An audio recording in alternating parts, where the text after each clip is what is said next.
Welcome back to the Daily Factor. We now shift to our international updates. And yesterday, during the World Health Organization's press conference, Dr. Ghebreyesus had announced that the organization, along with its COVAX partners, are working with a South African consortium comprising BioVac, Afrigen Biologics, and Vaccines, a network of universities, and the African Center for Diseases Control and Prevention to establish its first COVID mRNA vaccine technology transfer hub.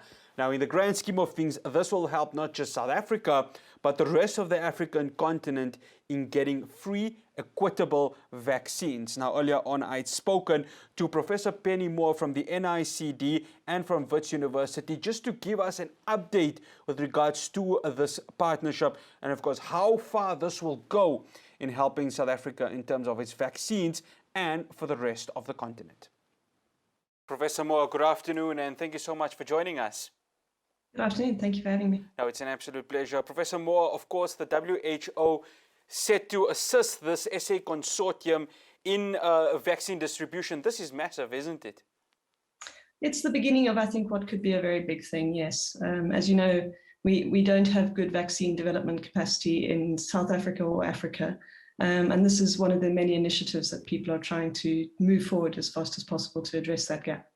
Yeah, and I think, the rest of Africa also at the same time, we need to get the herd immunity going. And of course, this is just, as you say, the first start, the first phase of achieving that herd immunity. Well, vaccines traditionally are the only way we've been able to deal with infectious diseases. And I'm certain it's the only way we're going to be able to deal with the SARS-CoV-2 epidemic. So we need to have that capacity in Africa, in South Africa.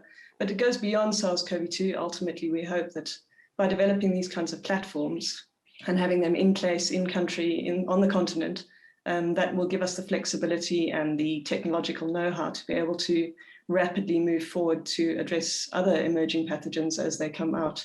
SARS-CoV-2 has not been the last. We will certainly see new pathogens coming forward.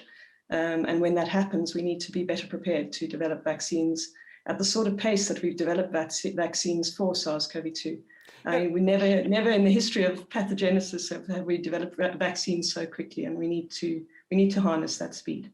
Yeah, and I mean, touching on that, of course, many health experts are saying that this isn't the last pandemic that we're going to be having in our lifetime. So, of course, with technology being at its highest peak at this moment, and it should be getting better as the years progress, this can serve in terms of much more research to combat future pandemics when it does happen. Yeah, so this program seeks to use RNA technology, which has really come to the fore in the SARS-CoV-2 vaccine development space. I'm sure your listeners will have heard of the Pfizer and the Moderna vaccines, and they really have proven to be incredibly effective against SARS-CoV-2, including against the variants. And the joy of those platforms compared to some of the more traditional platforms is that they can be tweaked. And that's really where the strength of this consortium comes in.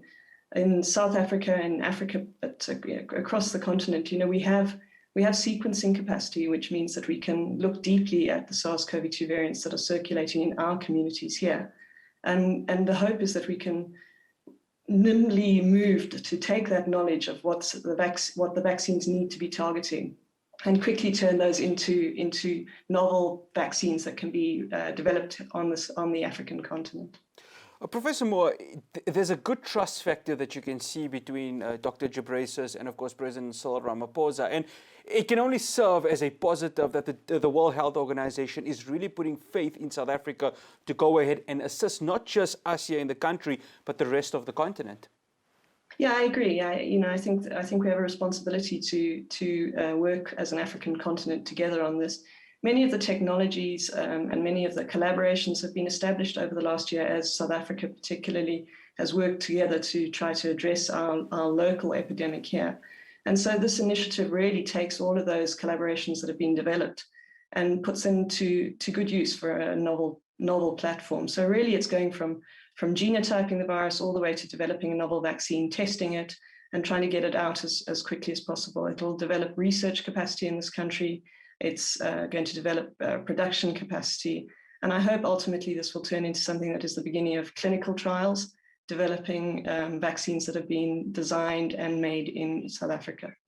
Professor Moore, of course, herd immunity is the ultimate aim, right? So we see in Europe, currently the European Championship football that is going on. We see large crowds that are in attendance. And of course, that is the aim for not just South Africa, but for the rest of Africa. I know we can't look into a crystal ball and predict the future, but from a medical perspective and from your wisdom and knowledge, how close are we to having life being returned to normal? Very difficult to predict, and no good scientist is going to make a comment on something they do not have data to support.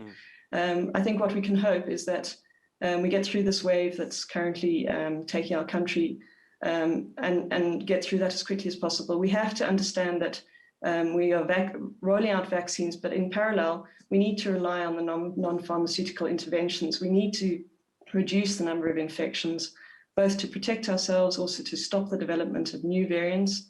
The more infected people we have across the world, the more the risk of development of these new variants. And we know the damage that these new variants have already brought to us.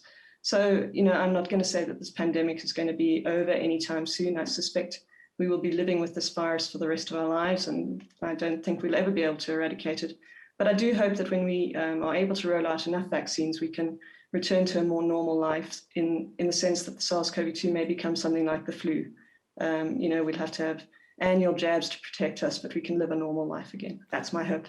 Professor Penny Moore, we'd like to say thank you so much for joining us this afternoon. Thank you for having me. Okay, it's an absolute pleasure.